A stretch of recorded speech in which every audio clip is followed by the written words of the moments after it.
Without further ado, I'll turn it over to our experts, Jason, Lunden, and Metzger. Well, hey, thanks everyone for coming tonight. We do these community education seminars 3 to 4 times a year. We just had one about a month ago on the marketing, and then this is our last one of the year. We'll probably have some other ones come up this upcoming spring. So if you signed up for this lecture tonight, you'll be on listening to the future ones too. But good timing with the snow coming last week. We're going over how to hopefully mitigate injury this season if you're a skier or snowboarder. And my name is Jason Lunden. I am one of the owners at Excel PT and a physical therapist. I really specialize in treating sports-related injuries. And also hosting or talking with me tonight is Kylie Metzger.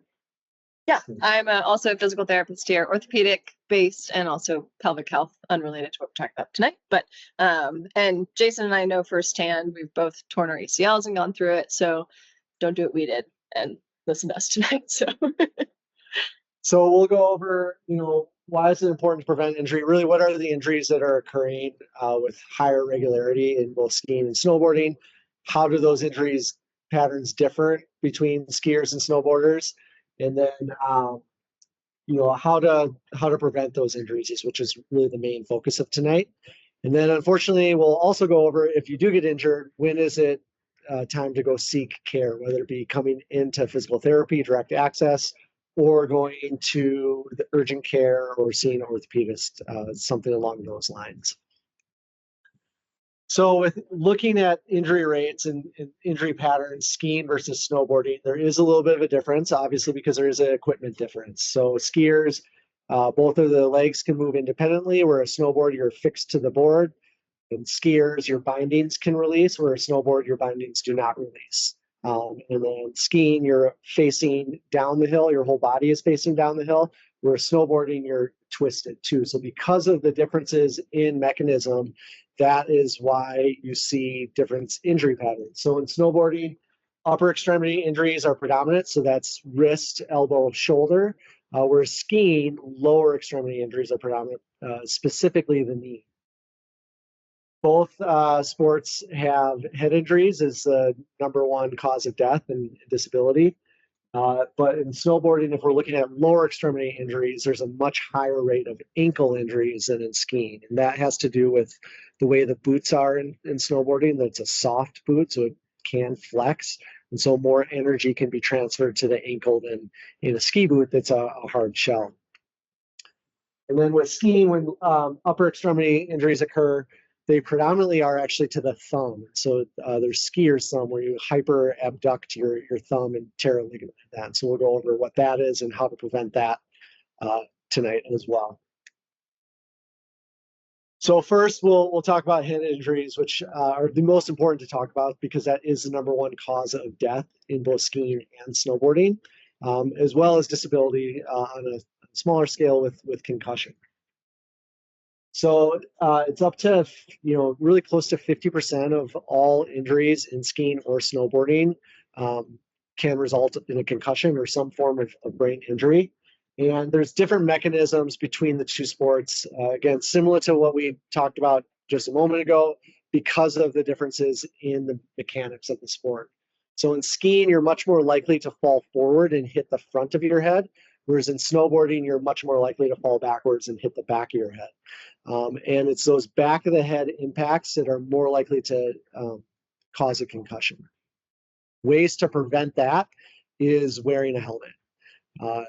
Some people will say, well, a helmet really isn't preventing you from getting a concussion. It's just really preventing you from getting a skull fracture, which there is some credence to that.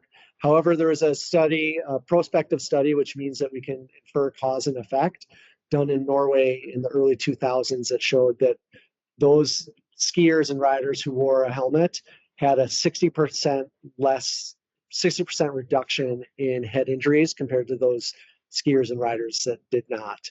Another argument sometimes people make for not wearing a helmet is that it will result in more injuries to the neck because you're increasing the mass of the head. So it's more for the neck to control. But that has also been refuted in other studies. So really to try to prevent those injuries, the number one thing you can do is to wear a helmet for head injuries in skiing and snowboarding. And probably the second thing would just be learning how to fall properly, which we'll go over later in the lecture when we're talking about knee injuries. As far as upper extremity injuries, so again, wrist, elbow, hand, and shoulder. Snowboarding, again, is very common to have upper extremity injuries where they're taking place of around half of all injuries are to the upper extremities. We see a different injury pattern compared to beginner snowboarders to advanced level or expert snowboarders, where beginner snowboarders there's a really high percentage of people who end up fracturing their wrist, because if you've ever been out on the hill and seen someone learning how to snowboard, they're falling all the time, and they're falling usually backwards or forwards onto an outstretched hand, resulting in a radial fracture, so one of the wrist bones. For higher level snowboarders, it's either going to be an elbow dislocation or a shoulder dislocation. And that is typically predicated on which direction they're falling. So if they're falling forward, they're more likely to dislocate their shoulder. If you're falling backwards, you're more likely to dislocate your elbow. And then if we look at skiing injuries, much less not nearly as common as in snowboarding, but still fairly common. And these are the number one injury to the upper extremity in skiing is a thumb injury called skier's thumb, or a tear of the ulnar collateral ligament of the thumb. And so we'll go through that in just a moment. But then also shoulder injuries would be the next most common location on the upper extremity for ski injuries, and that could involve the rotator cuff, so muscles that are right around your shoulder, your acromioclavicular joint or your AC joint, which sometimes people call a shoulder separation when you injure that, or a shoulder dislocation too, are kind of like the three main areas of the shoulder that become injured. So for preventing wrist injuries in snowboarding, getting proper education on how to snowboard. So taking a lesson can decrease the risk of injury just because you are getting better guidance and going through more of a stepwise progression to have it less likelihood of you catching your edge where you're going to fall with some force onto your wrists. But really, if you either the way you can most prevent injury to the wrist in snowboarding is wearing wrist guards. So for beginner snowboarders, really recommending to wear a wrist guard. So like something you would wear typically like rollerblading or skateboarding. They even make gloves where it's integrated into that. Has been shown in multiple studies to really reduce the injury rate of wrist fractures in snowboarders. For those thumb injuries in skiing or skier's thumb, that's where, again, you're hyper abducting, or you can kind of think of hyper extending your thumb. That really can really reduce those injuries by just using your poles correctly. So if you're using your straps on your poles and you're putting your hand through the strap coming from above, and you drop your pole, it's not going to get out of your hand. So if you fall, that's where you lever that thumb and tear that ulnar collateral ligament. Whereas if you come from below and you drop your pole, it gets out of the way of your thumb. So that's probably the best way to prevent that injury from occurring. Because if you do tear that ligament, it typically needs to be surgically pinned back. So it's not a major surgery, but it does cause some disability, because if you don't do that, you're going to have an increased likelihood of arthritis to your thumb joint later on in life, which you definitely do not want. And then just for shoulder injury prevention in skiing or snowboarding, really doing some strengthening for the shoulder girdle complex. So our shoulder is our upper arm bone, or humerus, how it articulates with our shoulder blade. And then we also have our collarbone coming across and articulated with the shoulder blade too. And then we have the shoulder blade articulating with the rib cage. So it's a really complex joint. We have a lot of mobility with that joint, which is great for reaching for things, but it comes at the cost of not very good stability. So the way you can think of the shoulder joint itself, the glenohumeral joint, is like a golf ball on a tee. So you have this big ball of the upper arm bone on this really shallow concavity of the glenoid or the scapula. And that's why we can have so much mobility, but it comes at that cost of instability. So you really don't have a good bony block for preventing dislocations from happening. Therefore, we really need to rely on dynamic stability of the shoulder. And that's our muscles and how quickly our muscles can react from getting out of a position of where that shoulder is going to sublux or dislocate. And for the longest time, theoretically, we were thinking, well, if we really spend a lot of time strengthening the shoulder joint, strengthening the muscles around the shoulder blade, that would theoretically make sense that we should be able to decrease shoulder injuries, but there really haven't been any studies to show that until recently. In soccer players, for goalies, shoulder injuries are really common. So there's this big organization called FIFA, and they spend a lot of time and energy, not just in overseeing soccer or football in Europe, but really on injury prevention. And so to make a long story longer, 20 years ago, they came out with a program called the FIFA 11 Plus to prevent knee injuries in soccer players, because that's the #1 overall injury in soccer, preventing ACL injuries. And it's really a dynamic warm-up with strengthening and balance, and really showed a great reduction in the number of knee injuries. And then just 2 years ago, they came out with this FIFA 11 Plus S for shoulder for goalies.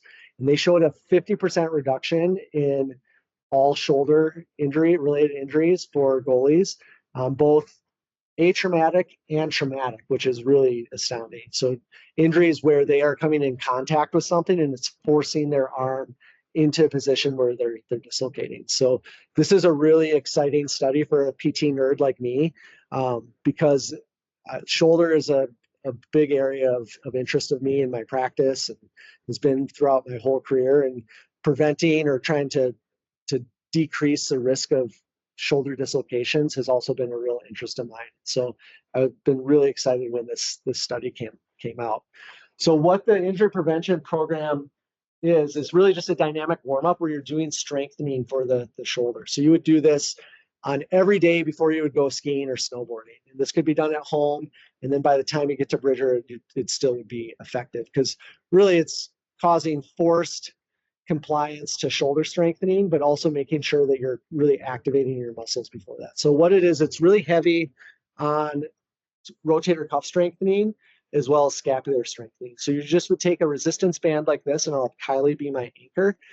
And in the column here on the left are the easier exercises where you're going to progress then to the ones on the right as you get stronger. So external rotation is purely a muscle, or is of action of the rotator cuff muscles. So you would be doing 3 sets of 15 to 20 of these. Then you would go to internal rotation, just the opposite, which is one of the rotator cuff muscles, but a bunch of other muscles too. 3 sets of 15 to 20. And then go into what they call scaption, which really is just coming forward at an angle, about a 45. When we lift our arm, we typically aren't lifting it straight in front of us or straight out to the side. Our shoulder is mainly meant to function in this area here. So strengthening in this area for that rotator cuff can be really effective. And then you go to a push-up, and with the push-up, that's called a push-up plus. So at the top of the push-up, you're actually extending your arms out even further to get an important muscle for the shoulder blade called the serratus anterior. And then the progressions are, you do Zach, it's easier, you add weight to that, and then you add a component of instability to where you're just doing it off of one toe. Other ways you could do this would be doing it on an unstable object, like against a ball like that that's wobbling as you're doing it, or a half ball, Bosu, that's really popular at gyms, would be another way to really work on that shoulder stability. And then finally, you're doing some other exercises for the muscles of the shoulder blade where you're lying on your stomach and you're just lifting both arms off the ground this way, and you'll really feel the muscles in between your shoulder blades working. And so just a simple routine like that should really take no more than 10 minutes has really been shown to decrease injuries in goalie soccer players, but really I think we can transfer the results to that to have it be effective for skiers and snowboarders as well. Okay, so moving down the chain, as we like to say. So lower extremity injuries, so injuries to the hip, knee, and ankle. In snowboarding, again, that's not as common as an injury to the arm, but still fairly common, right? About 1/3 of all injuries for snowboarders is going to be to the lower extremities. And the higher level of experience a rider has, the more likely it's going to be an injury to the lower extremity. Whereas, again, the beginner snowboarders are that wrist fracture is the number one injury. And when we're thinking about which leg is affected more often than not, it's going to be the front leg or the lead leg on the snowboard. So snowboarders will have a lead leg of preference. Most people ride with their left leg forward, and then a smaller percentage will ride with their right leg forward. And that's the leg that's more likely to become injured. So that's where we want to really make sure that that leg is strong and stable to try and reduce injuries. Then, as I mentioned previously, too, there's a much higher incidence of ankle injuries in snowboarders versus skiers. Where skiers, it's almost all knee injuries. And with snowboarders, there's really a very specific injury that's sometimes called the snowboarder's fracture because it really only occurs in snowboarding, or it occurs in snowboarding at such a higher incidence than anything else. And that's a fracture to the lateral process of the talus. So it's on the outside of the ankle joint. Sitting right below the bump on the outside of the ankle joint. And how this occurs is it's always landing from a jump and hyper flexing the ankle while having some rotation going through that too. And so this is actually a big deal because it has a really poor propensity for healing on its own. So it's a time-based thing as well because the part that fractures, generally the artery that is giving blood supply to that area of the bone is also injured. So that bone is just going to die away. And unless it's surgically repaired, then you're going to end up with some really long-term disability. So the take-home message on this is if you're a snowboarder and you end up with what feels like a really bad ankle sprain from snowboarding, you probably want to go get that checked out sooner than later, especially if you're having trouble bearing weight or walking on that sprain, or if you have real acute tenderness right underneath that bump on the outside of the ankle. Because most ankle sprains are going to be more tender right in the front of that bump than right underneath. And then probably why most of you are here are ACL injuries, right? You can't really walk around Bozeman, especially this time of year and as we get into the season without running into someone with a big post-surgical brace, maybe crutches. The name of the orthopedic surgery company that they're on prominently displayed on the front of the brace. Sometimes people think it's a rite of passage to being a true local. Hopefully not. But unfortunately, ACL injuries are really common in both skiing and snowboarding. In snowboarding, it's, again, very uncommon. So 6% of ACL injuries that occur in snowboarders are in a beginner population. Or again, that's that wrist fracture, which is the most common for beginner snowboarders. But if we look at expert level snowboarders, it's about 1/3 of expert level snowboarders who sustain an injury end up with an ACL injury, which is right on par with skiing injuries, the rate of ACL injuries in skiing. And in skiing, it's pretty equal across different disciplines of downhill skiing. So whether you're alpine ski racing, freestyle skiing, or recreational skiing, you're right around that 1/3 of that.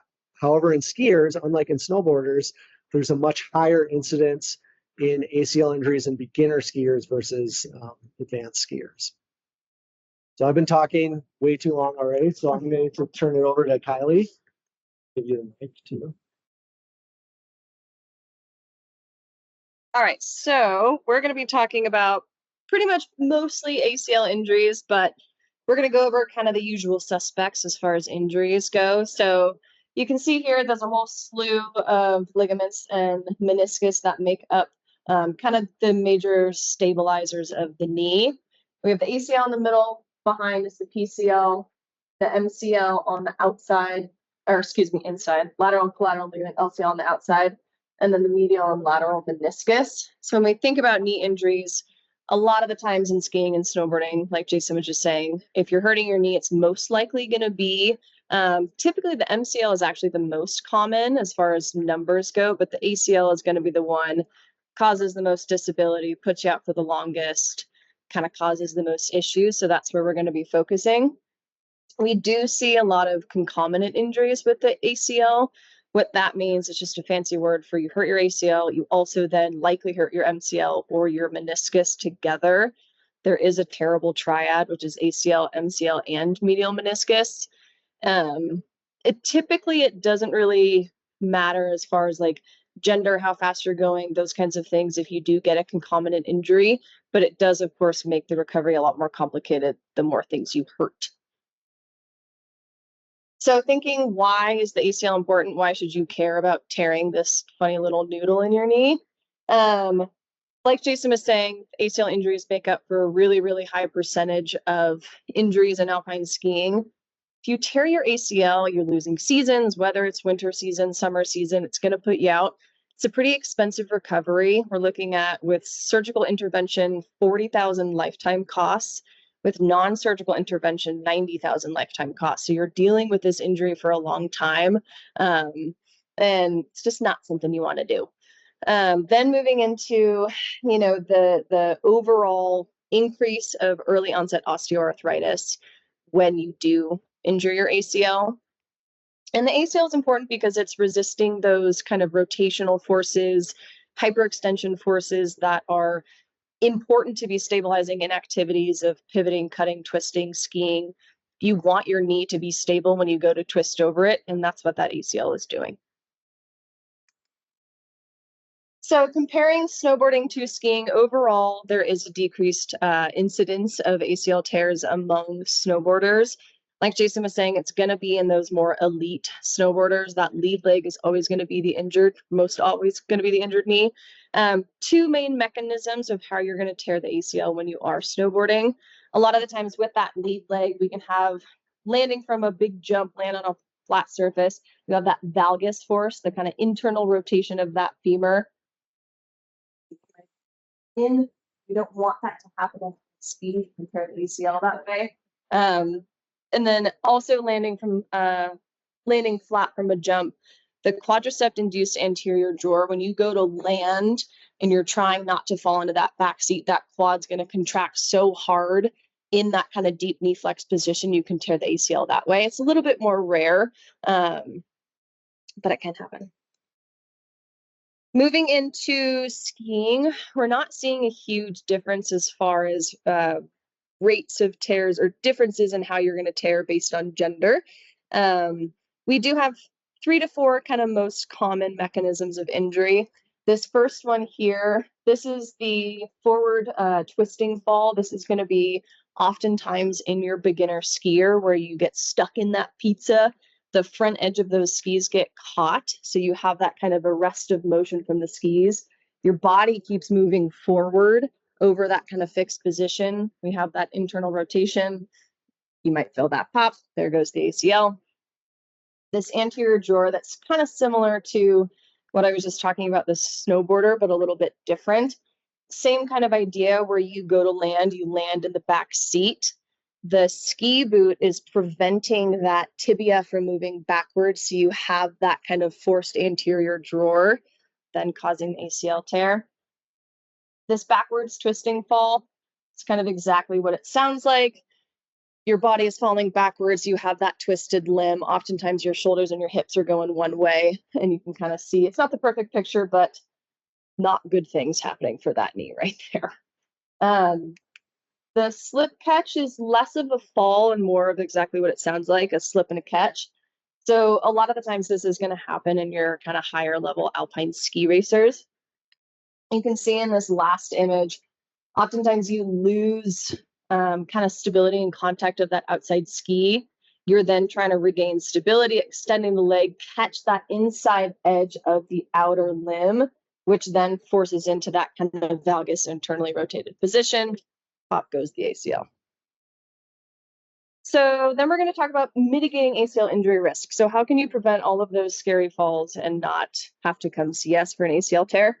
Jason's going to start by going over equipment, warm up, and falling technique.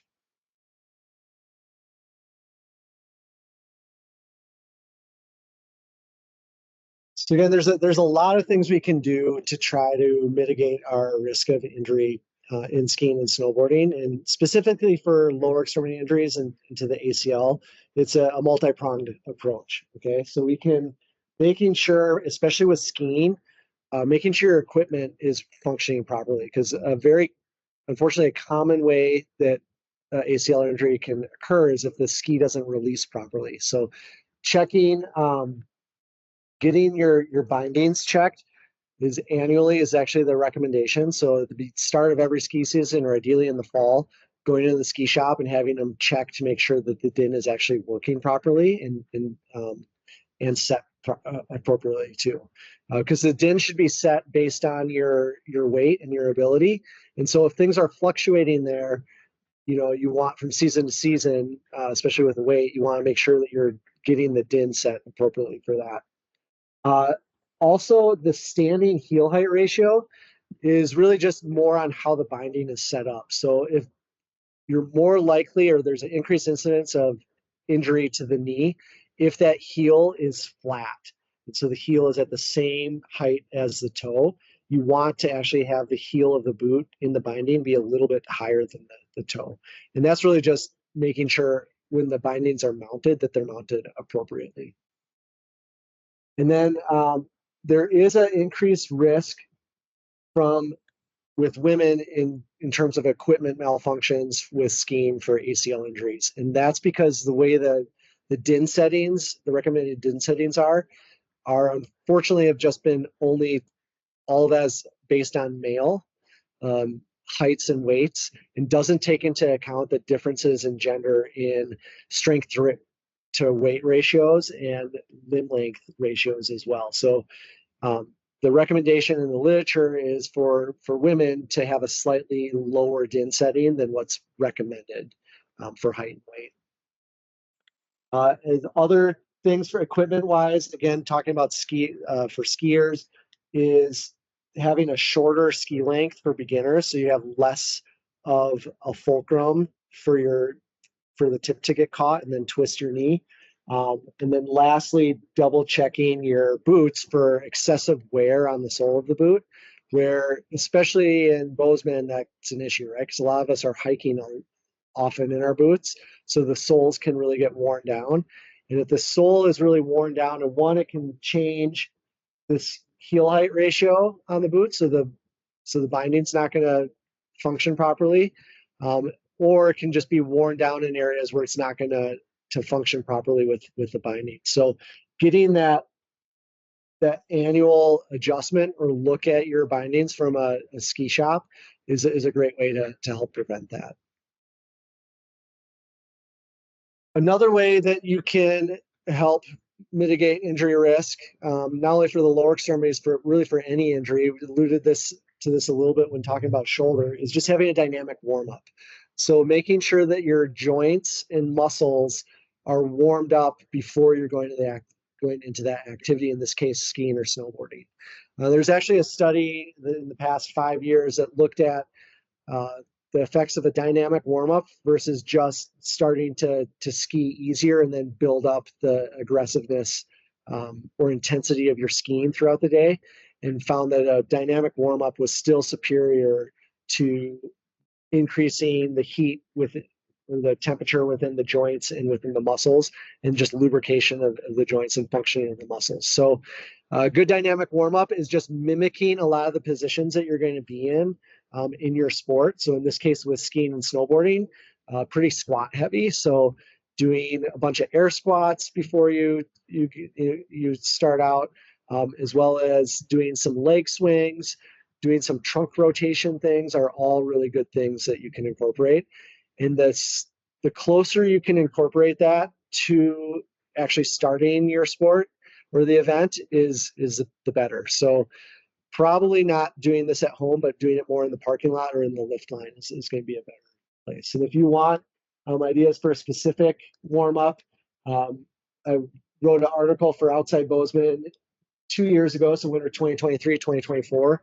And that you can access online, as well as there's links to videos on me doing all of those dynamic clips. It really should only take about 10 to 15 minutes.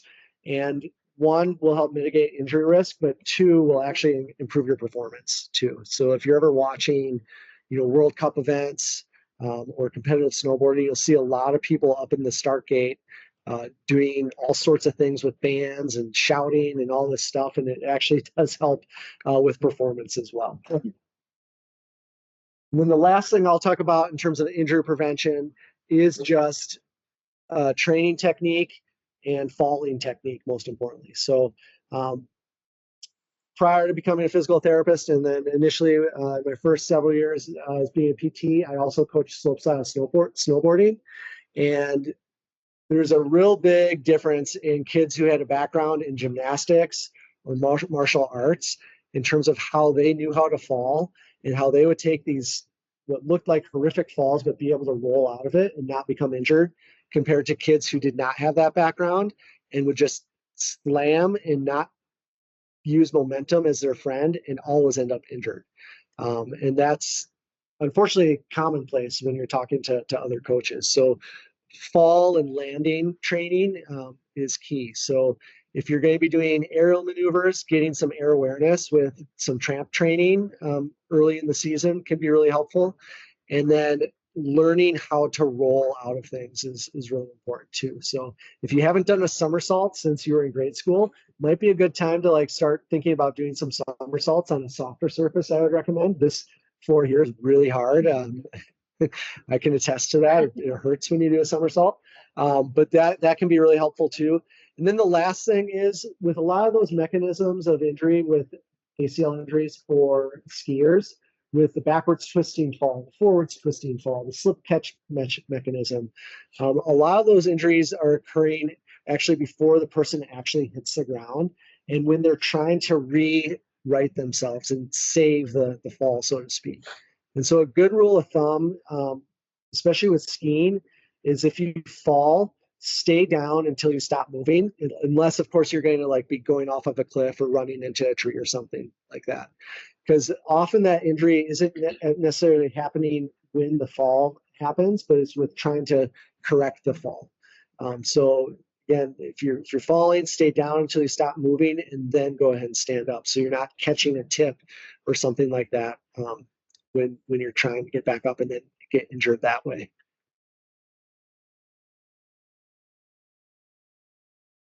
Okay, so now we're going to get into some more kind of prevention strategies, more stuff that you guys can be doing right now. So strength training has been shown kind of in a lot of different sports, but skiing as well. Working on strength can reduce your injury risk. There was a study done in collegiate athletes that was looking at back squatting strength, and it showed that if you weren't kind of reaching a certain number, and I'll get into those numbers, the certain amount that you were back squatting, you were at a higher risk for lower extremity strength. Areas that we want to look at: quad strength.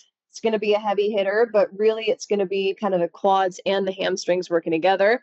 Quads, your thigh muscle, hamstring in the back. We then have our kind of glutes and hips muscles on the side that are going to be important stabilizers as well.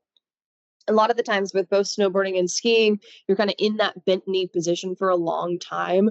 Sure, everyone can attest when you go out that first day skiing, you're just burning in your quads the entire time. If your quads are stronger, you're going to be able to kind of maintain that demand a lot better. In addition, working on core and postural stability. When you're in that bent knee position, you're locked in a ski or a snowboard boot, and you're making those turns and your trunk is moving, you need to have that kind of core and trunk stability to keep up with that. So when we think about numbers, that study was showing that men should be able to squat at least 2.2 times their body weight, and women should be able to squat 1.8 times their body weight, which is a lot of weight. But big picture wise, you want to be progressively increasing how much weight you are lifting. When we look at our teenagers, kind of females age 15 to 19, it was more like 105% body weight. But big picture wise, you should be able to squat your body weight or higher. We get this question a lot of, when should I start? What do I do in season? Which can be hard to balance. You know, we're a heavy ski community, which is fantastic, but really right now, or like a month ago is when you should have started. So if you're not lifting, go to the gym tomorrow. But really we're looking at 6 to 8 weeks of that progressive strength training before your season. It's never necessarily too late, but then you're looking at trying to balance mid-season. Like I was saying, the progressive overload is really important in that the progressive overload is pretty much like if I was doing a bicep curl with 5 pounds, I'm not going to keep doing bicep curls with 5 pounds the rest of my life. The next week, I'm going to do 7 pounds, then I'm going to try a 10-pound. That kind of therapeutic stress is going to increase the muscle strength and hypertrophy, the size of it. So the goal is that you have this progressive overload over the 6 to 8 weeks. You then hit season. You can maintain that still high level of lifting for just a day or two a week in order to keep up with those demands of the sport. It's really important with skiing that you are ensuring you get proper rest and recovery. If you're skiing on tired legs, that can be sometimes when you're having a higher injury risk. I'm sure everyone's heard, it was the last run for me. It was the last run of the day. You know, it happens when you're just kind of loosey-goosey going down, not being super maybe focused or whatnot, but it can also be when your muscles are just pooped out after a long day. So related to that, fuel is going to be a really important aspect of your ski day. You need an increased caloric demand or caloric intake, on those higher demand days. There was a study that was done that showed no regenerative effects of a 45-minute lunch. The way that I think about that is if you were to go out for like a 4 to 5 hour trail run or a 4 to 5 hour bike ride, which is not uncommon, you're not necessarily stopping in the middle for lunch. You're having a bar at hour 1, you're having a goo at hour 2, you're having some nerds clusters at hour 3. You know, you're keeping up with that demand throughout the day. And that's going to be a lot more important than that kind of big hamburger and chicken tenders and, you know, French fries from Bridger in the middle. You want to think about keeping up with the demand throughout the day. I think the Uncrustable is superior. It fits in your pocket, but that's just my fuel. Another important part, hydration, having, you know, a little water bottle, stopping at a lodge, getting some water. Everyone has experienced this. When you're dehydrated, you're not thinking straight. When you have slippery things on your feet, that's not a time that you don't want to be sharp. So just think about having some water throughout the day. And then, of course, sleep. Sleep deficiency is going to increase your risk of traumatic sports injuries. I know we have to wake up early to get to the mountain, but not losing sleep in order to do so. Oopsie. It's okay. It's the ghost we have in here. So when we're thinking about how to prevent injury kind of from our PT perspective and things you can do on your own, an injury screen. A lot of the times if we're having some big asymmetries, left versus right leg, there are things that we can do to kind of see your readiness to ski. You can see Jason so beautifully demonstrating some of these tests. The things that we look at, like I was just saying, some of the squats, some of the strength tests, the 1 rep max back squat, the 1 rep max deadlift, how many squats you can do on one leg in 60 seconds, some hop testing, how far you can hop on 1 foot, 2 foot, comparing those side to side, and then moving on to some stability testing. Can you stand on one leg? Close your eyes. How well are you balancing? Compare that to the other side. These are tests that we do for our patients, whether they are coming back from a full ACL reconstruction or not. You know, we have folks come in and say, well, I'm just, you know, where am I at getting ready for ski season? We can run you through this battery of tests so that you have the confidence you are going into the season with strong legs. You know, you're not setting yourself up for an injury. So like I was saying, kind of a self-screen that you can do. Single leg squat depth. How low can you squat on one leg and come back up? Compare that to the other side.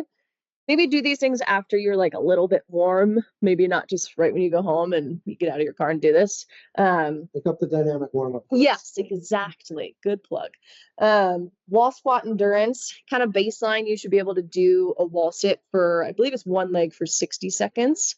Both legs, 2 legs for 60 seconds. If you are yeah, if you're doing a wall sit and you're not able to hold it that long, that's something you got to work on.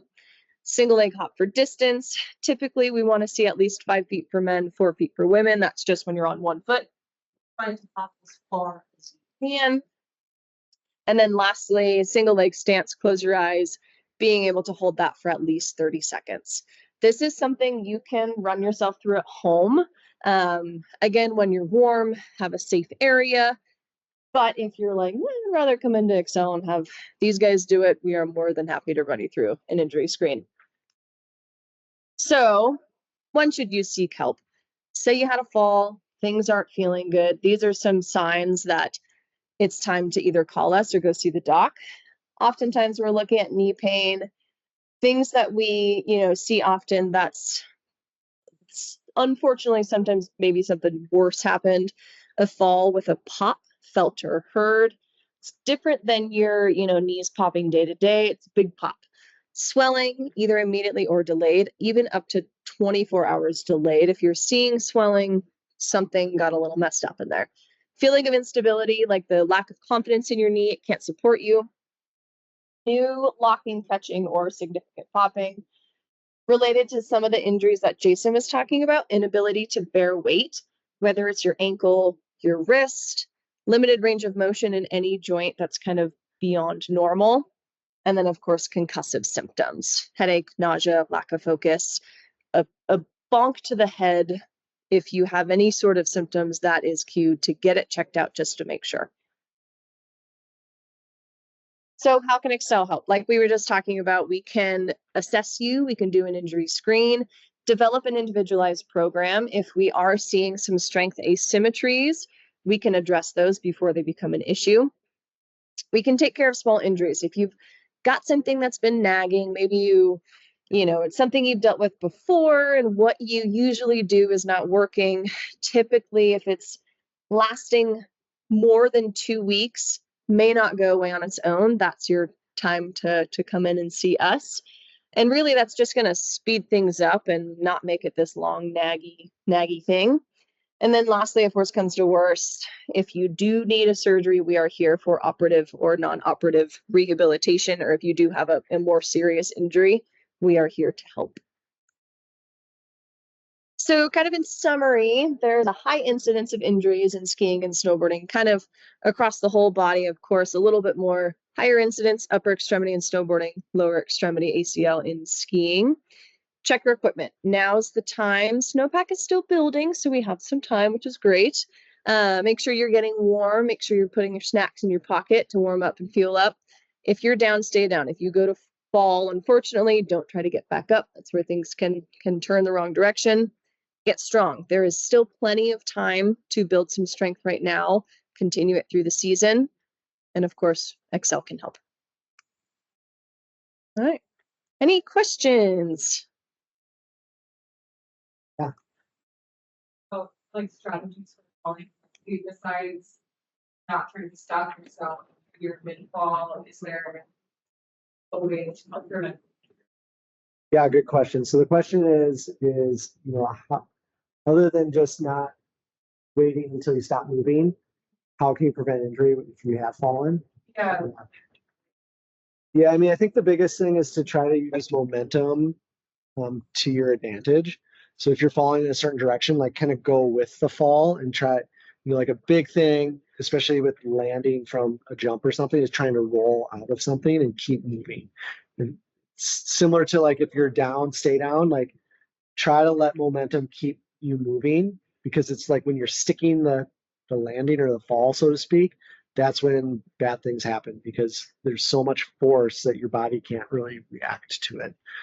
As I mentioned, like having the mobility to get into, contorted positions, like being able to do a somersault is like a really good skill to have, as well as just gives you some awareness on how to roll out of things.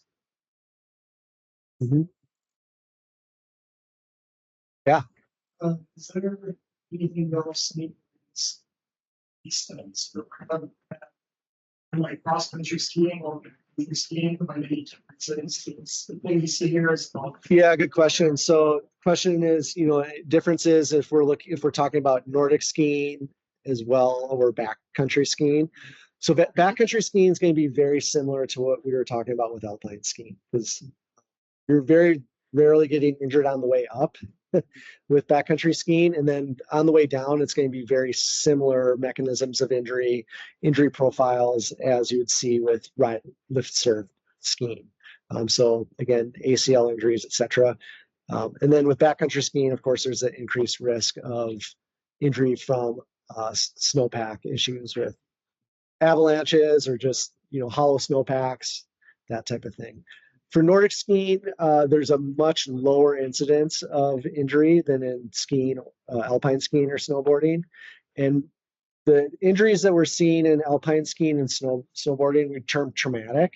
So it's the result of a fall. It's a result of a specific incident where like you sprain your ankle or you tear your ACL or you dislocate your shoulder. With Nordic skiing, it's more likely to be an overuse injury. So similar to like a running injury, where it's something that's kind of starts out with some soreness and then is building over time. And then all of a sudden, your kneecaps is hurting every time you go to walk up and down the stairs or you go to Nordic ski. So the injury profile is much different, but again, much less frequent.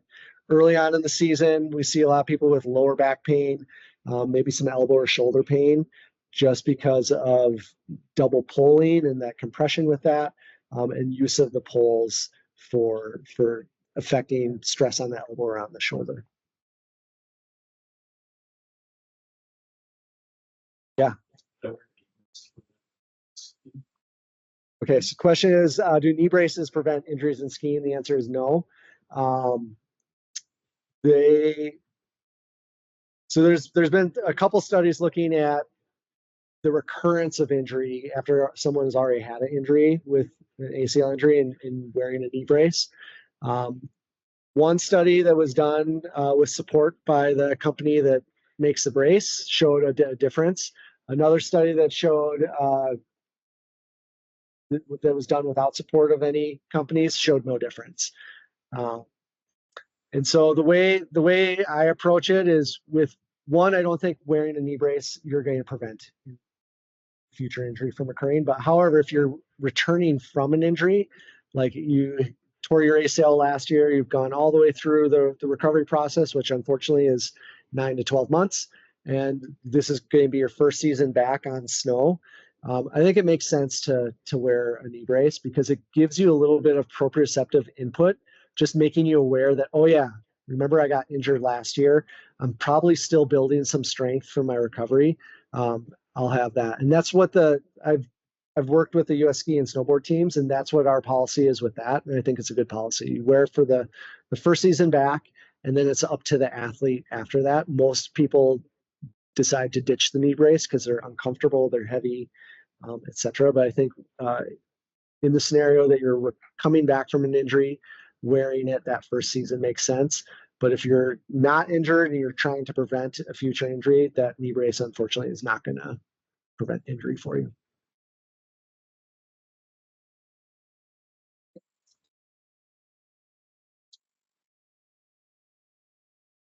Yeah, we will. So we're going to send out, we're recording this and we'll send that out in an email. And then I can have a link to the website with that FIFA 11 Plus S, which has that whole protocol there.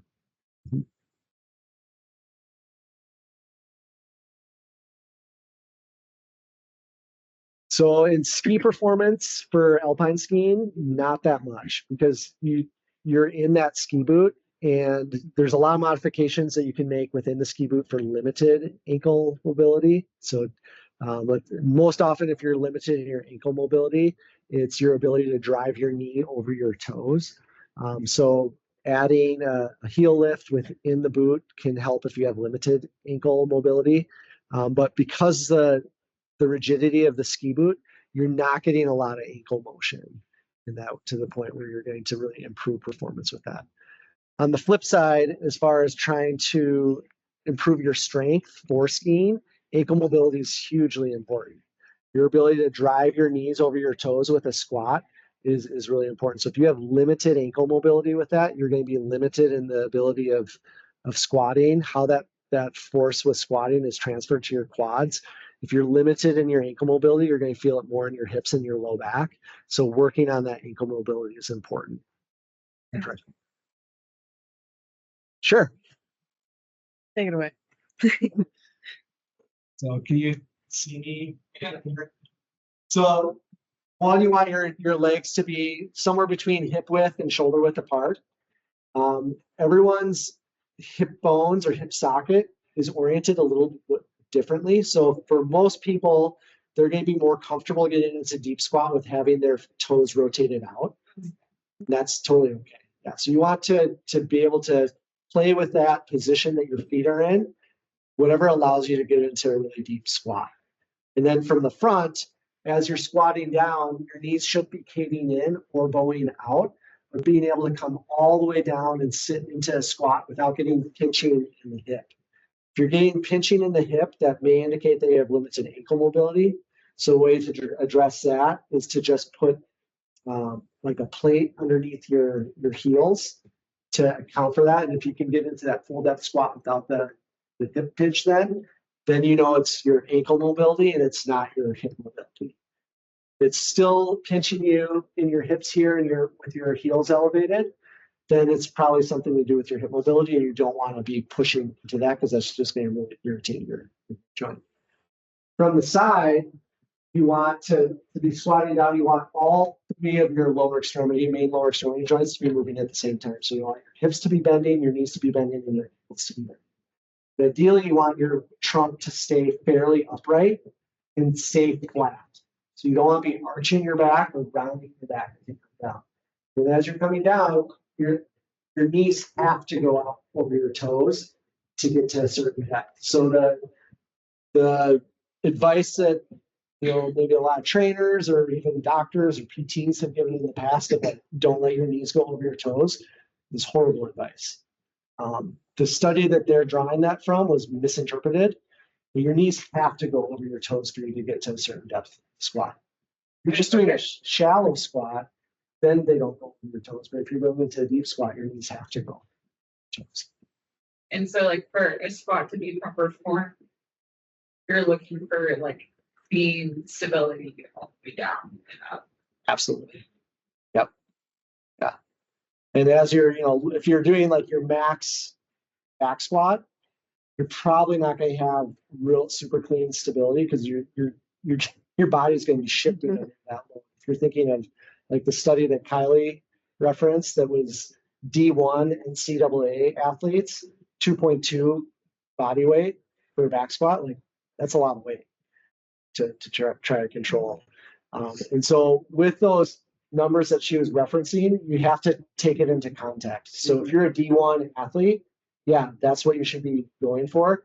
If you are, a middle-aged person, so let's say 40s to 60s, you probably aren't going for that 2.2 times body weight back squat, but still being able to get, at least over your body weight, just starting slow, building up to that.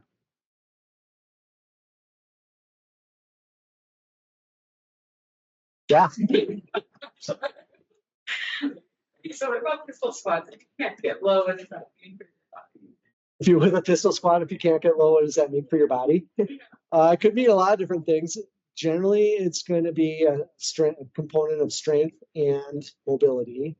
So with your hamstring mobility can limit your ability on how deep you can get in a pistol squat. Your ankle is definitely going to limit you in that as well. And then often it's your strength too. So if you can hold like a small weight out in front of you to counterbalance, that's more of a strength issue. So a pistol squat is where you're doing a single leg squat and you have your other leg out in front of you and you're coming all the way down and all the way back up, but basically getting to where your knee or your thigh approximates with your calf. So you're getting full knee flexion. Okay. Quad spasm. So more so the single leg squat, yes, but thinking about, you want to think about equal left versus right. If you can't pistol squat on either, that's okay. But trying to think about, like, if I can do a pistol squat on my left that I just did and my right, I get to here, that asymmetry is what is dangerous. It's not necessarily in order to do a pistol squat. Yeah, so it wasn't really one of the exercises, it's one of the assessment tools that we use. Yeah. So we standardize it with a pistol squat. So because it's different if your leg is behind you versus your leg is in front of you. And so when we're looking at single leg squat for depth, we're wanting to standardize that right to left and always have it be a pistol squat. So not a bad exercise to do. Single leg squat strength is important, but that screen is comparing left versus right. But it is a good thing to work on regardless. Anything else? What other questions do you have?